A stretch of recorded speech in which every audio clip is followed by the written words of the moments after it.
بسم اللہ الرحمن الرحیم۔ خواتین و حضرات ایک بہت بڑا مسئلہ پوچھتی ہیں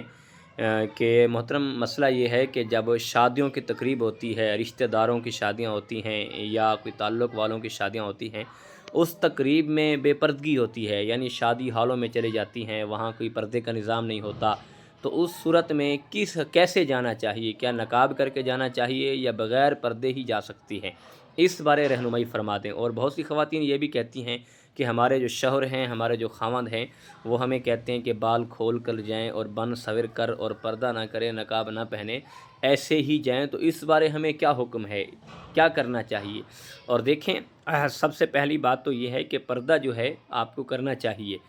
اور آپ پھوپھی ذات بھائی سے بھی پردہ کریں گی، آپ رشتہ دار عزیز و اقارب سب سے پردہ کریں گی، کیونکہ یہ شریعت کا مسئلہ ہے۔ شریعت نے بہت سختی سے منع کیا ہے، عورت کے لیے پردہ لازم ہے، اور شادی ہال میں جاتی ہیں، تقریب میں جاتی ہیں تو آپ کے لیے پردہ لازمی ہے۔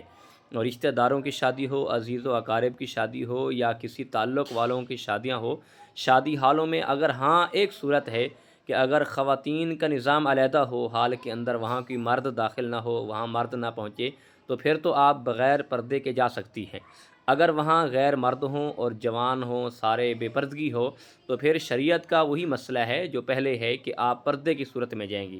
اگر آپ پردہ نہیں کریں گی، نقاب کر کے نہیں جائیں گی، برقع وغیرہ پہن کے نہیں جائیں گی، تو آپ گناہ گار ہوں گی، کیونکہ شریعت نے جس طرح منع کیا ہے تو ہمیں فالو کرنا پڑے گا، ہمیں ماننا پڑے گا، چاہے وہ سکی بہن کی شادی ہو، چاہے وہ سکے بھائی کی شادی ہو، چاہے رشتہ دار عزیز و اقارب کی شادی ہو، تو مسئلہ وہی ہوگا جو شریعت نے ہمیں بتایا ہے۔ شادی حال میں جانا ہے تو اس صورت میں جائیں۔ اگر بے پردگی کی صورت میں جاتے ہیں، نقاب نہیں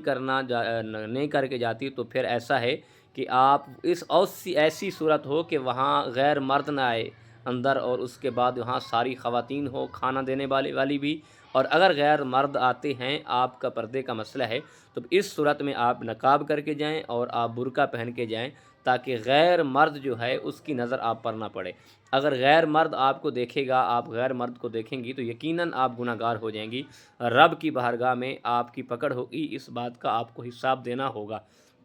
اللہ پاک ہمیں دین سمجھنے کی اور اس پر عمل کرنے کی توفیق عطا فرمائے۔ اللہ ہم سب کا حامی و ناصر ہو۔